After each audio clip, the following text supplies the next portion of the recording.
Bonjour, nous sommes le 14 janvier 2019 et aujourd'hui je souhaite vous communiquer quelque chose qui me touche vraiment très fortement et qui m'a vraiment bousculé, tourmenté. C'est vrai que ma vie a été faite de tourments intérieurs, de culpabilité, de choses terribles qui ont totalement brouillé mon existence, alors que quand même, j'ai toujours cru. Je n'ai jamais lâché ma foi, mais j'étais pris dans des contradictions, des conflits, tout ce qu'on veut.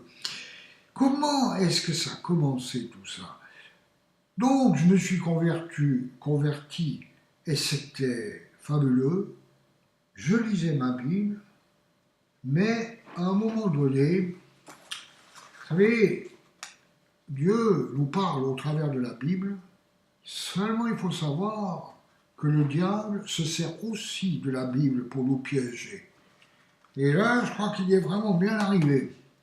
Parce qu'en lisant ma Bible, je suis tombé sur le 6e chapitre de l'Épître aux Hébreux, où nous lisons, en effet, ceux qui ont goûté une fois, ceux qui ont été une fois éclairés, qui ont goûté au don céleste, qui ont eu part au Saint-Esprit,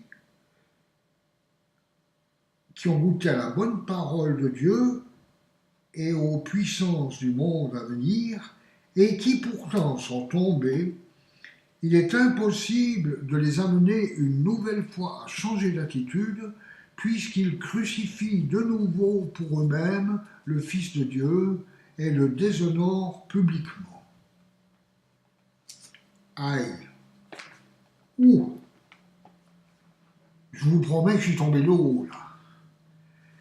Parce que là, je me suis senti condamné, j'ai dit, mais voilà, je suis retombé, les choses, tout à coup, c'était clair et tout, puis voilà que je retouche à mes dépendances, tout ça, qui m'avait poursuivi avant. Moi, j'étais sûr que c'était fini, tout ça. Eh ben non, c'était pas fini.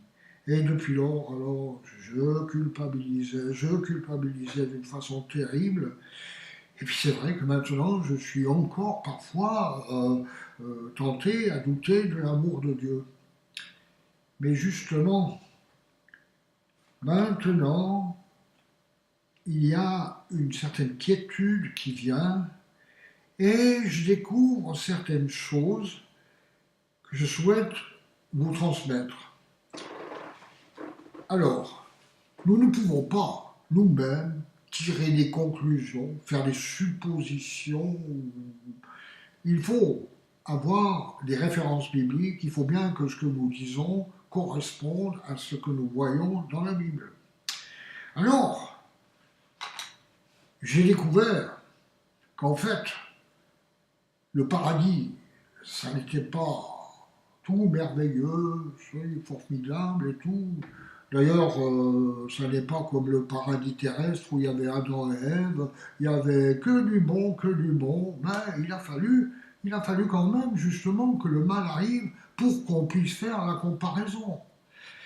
Alors, de la même manière, le paradis à venir sera aussi composé de contrastes. Simplement que là, nous serons heureux. Nous serons heureux, mais avec toutes sortes de variations et tout.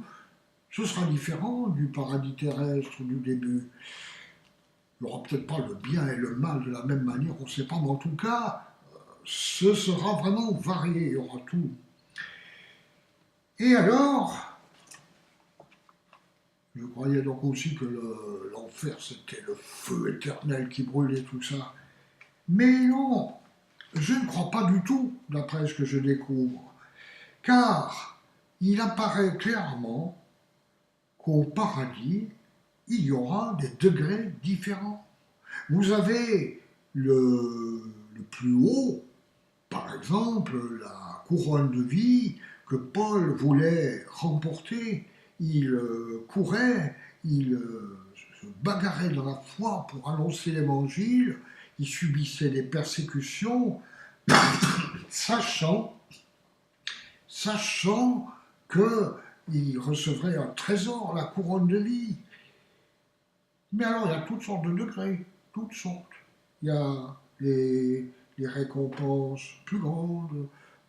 Jésus a dit, celui qui aura donné à boire à ce petit, je ne sais pas, ne perdra pas sa récompense. Donc, il y en aura des plus grandes, des plus petites. Mais au paradis, ce sera toujours en fait des récompenses, des bonnes choses. Et puis, il nous est dit que ceux qui auront bâti sur le roc qui est Jésus, ils auront bâti au bon endroit, mais ceux qui auront bâti seront éprouvés par le feu, et si ce qu'ils ont fait tient le coup, eh ben, ils recevront ce qui reste, c'est tout. Puis si tout a disparu, ben, ils seront sauvés quand même, parce qu'ils ont bâti au bon endroit, mais seulement, la Bible nous le précise, ils seront sauvés comme au travers du feu. Donc, ils n'auront pas de récompense. Mais pour ce qui est de l'enfer, l'autre côté, dont je croyais que vraiment c'était la terreur, les brûlures éternelles et tout, eh bien, Dieu est juste et Dieu est amour. Ça, c'est quelque chose qui me semble totalement incompatible avec l'immense amour de Dieu, puisque l'amour de Dieu dépasse tout ce que nous pouvons imaginer ou penser. C'est un amour infini. Et quand nous connaîtrons cet amour, alors ce sera absolument merveilleux.